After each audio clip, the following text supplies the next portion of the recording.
दोस्तों मेरे पास mostly case PF withdrawal से रिलेटेड आते हैं, लेकिन कुछ केसेस ऐसे आते हैं जहां पे एम्प्लॉयर के तौर पे आपको कोई प्रॉब्लम हो रही होती है। आप नए नए एम्प्लॉयर बने होते हैं और आपको प्रॉब्लम आ रही होती है अपनी रिटर्न भरने में, या फिर किसी तरह का कोई डाउट आता है। तो अगर आप एम्प्लॉयर हैं, अगर आपने एम्प्लॉयर की आईडी ले रखी है, किसी चीज़ का कंप्लाइंस करने में आपको प्रॉब्लम आ रही है, तो आप कंसल्टेशन बुक कर सकते हैं। ये कंसल्टेशन के अंदर मैं आपको एक एग्जांपल दिखा रहा हूँ। यहाँ पे जो मेंबर हैं ये प्रोप्राइटर हैं और इनका एक फर्म है। फर्म के अंदर में ये पहले बार अपना रिटर्न भरना चाहते थे, पहले बार लोगों का पीएफ डिपॉजिट करना चाहते थे। यहाँ इनकी कोई पर्सनल इन्फॉर्मेशन नहीं दिखाई जाएगी, लेकिन मैं आपको इतना बताना चाहता हूँ कि किस तरह से प्रॉब्लम इन्हें आ रही थी और इसको हमने कैसे रिजॉल्व किया है। रिजॉल्व करने के लिए सबसे पहले प्रॉब्लम को आइडेंटिफाई किया गया। प्रॉब्लम आइडेंटिफाई करने का तरीका ये है कि इनकी क्या प्रॉब्लम है। इनकी प्रॉब्लम थी कि भाई हम जो है ना 15,000 से ज़्यादा जो है 3 लोगों को सैलरी पे कर रहे हैं, तो उनके केस में ईपीएस कैसे डिपॉजिट होगा, ईपीएस डिपॉजिट होगा तो कितना होगा, ये सारे इनके डाउट्स थे। तो हमने प्रैक्टिकली इनके इस एग्जाम्पल को समझा और प्रैक्टिकली एग्जाम्पल को समझने के बाद एक्सेल फाइल पे हमने देखा कि आप हमें एक्सेल फाइल दिखाइए। बाई चांस इनके जो हैं अभी ज़्यादा एम्प्लॉय नहीं हैं, इनके पास मात्र 6-7 एम्प्लॉय थे। तो 6-7 एम्प्लॉय के अंदर जो प्रॉब्लम हो रही थी कैलकुलेशन की, वो हमने इन्हें अच्छे से समझा दिया था और इन्हें बता दिया था कि कैसे मॉडिफाई करने के बाद ये फ्रेश चालान बना सकते हैं। तो एम्प्लॉयर के तौर पे आप अगर आप फ्रेश एम्प्लॉयर हो तो आपके लिए बेहतर होगा कि आप एक कोर्स ज्वाइन कर लीजिए। कोर्स ज्वाइन करने का क्या तरीका है, पीएफ ईएसआई कंसल्टेंट कोर्स आप ज्वाइन कर सकते हैं। अगर आप किसी कंसल्टेंट को हायर करते हैं, आप उसे कहते हैं कि आप हमारी रिटर्न भर दीजिए। हर महीने की रिटर्न अगर भरवाते हैं तो अगर मिनिमम 1,000 रुपये मैं मान के चलता हूँ, तो आपको हर महीने 1,000 रुपये देने हैं। और उसमें भी आप डिपेंडेंट हो जाते हैं कि आपको सामने वाले पर्सन रिटर्न फाइल करके देगा। हर बार आपको उसे बताना पड़ेगा कि सर हमारी रिटर्न फाइल कर दो। लेकिन अगर आपका छोटा बिजनेस हो जिसमें 10 से कम एम्प्लॉय हों और आप उनका पीएफ कंप्लाइंस करना चाहें, तो आप ये वाला कोर्स ज्वाइन कर सकते हैं, जिसके अंदर है पीएफ ईएसआई एक्सपर्ट कंसल्टेंट का कोर्स।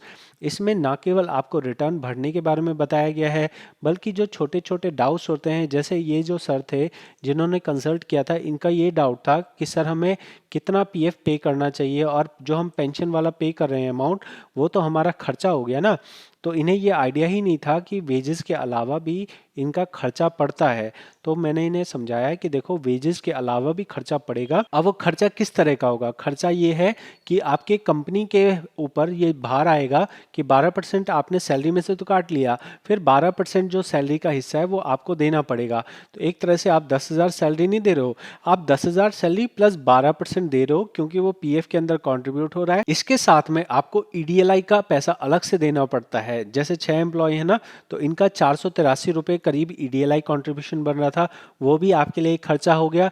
दूसरा एक खर्चा होता है कि 500 रुपये जो है वो पीएफ के रिटर्न भरने में लगता है। ये पीएफ के रिटर्न भरने का एक फिक्स खर्चा है। अगर एक कर्मचारी भी होगा, अगर आपने इससे 100 रुपये भी पे किए होंगे ना उस कर्मचारी को, तो भी आपको 500 रुपये रिटर्न फाइलिंग के टाइम पे देना पड़ेगा। ये सरकारी फीस है, जो फाइल कर रहा है वो तो अलग लेगा, आपको सरकारी फीस के तौर पे 500 रुपये अलग देने पड़ेंगे। तो ये सभी खर्चों के बारे में ये जो हमारे कॉल पे थे, इन्हें आइडिया नहीं था, तो इनको हमने समझा दिया है।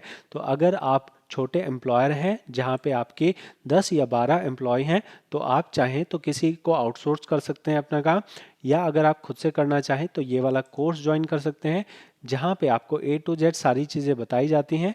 और यहाँ सिर्फ रिकॉर्डेड वीडियोज़ ही नहीं मिलती है, संडे को भी क्लास मिलती है। संडे की क्लास में आप पूछ सकते हैं, बाकी व्हाट्सअप में या कॉल पे भी आप पूछ सकते हैं। इतनी फैसिलिटीज़ आपको और किसी कोर्स में या किसी भी कंसल्टेंट के थ्रू नहीं मिलेंगी, जितनी फैसिलिटी आपको इस वाले कोर्स में मिलेंगी।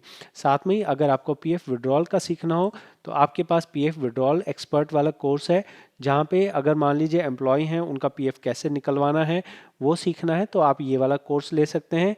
और अगर आपको इसके अलावा और देखना हो कि भाई ये तो एक वीडियो हो गई, हमें क्या पता, हो सकता है ये गलत बता रहे हो, तो आपको मैंने यहाँ पे लगभग 100 के करीब अपने एक्सपीरियंसेस शेयर किए हैं, जहाँ पे कैसे कैसे कंसल्टेशन होती है, ये सारी चीज़ें मैंने बताई हैं।